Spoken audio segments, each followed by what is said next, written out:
নমস্কার, আমি রাই। আপনারা দেখছেন সবার কথা নিউজ, রংবাদ সংবাদ। শুরু করছি আজকের খবর।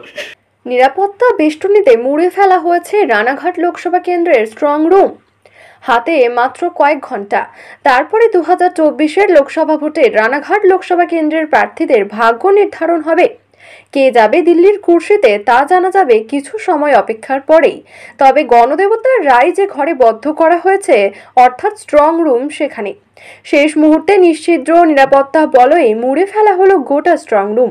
নদিয়ার রানাঘাট কলেজে রানাঘাট লোকসভা কেন্দ্রের ভোটের ইভিএম ভিভিপ্যাট স্ট্রং রুমের নিরাপত্তার মধ্যে রাখা হয়েছে।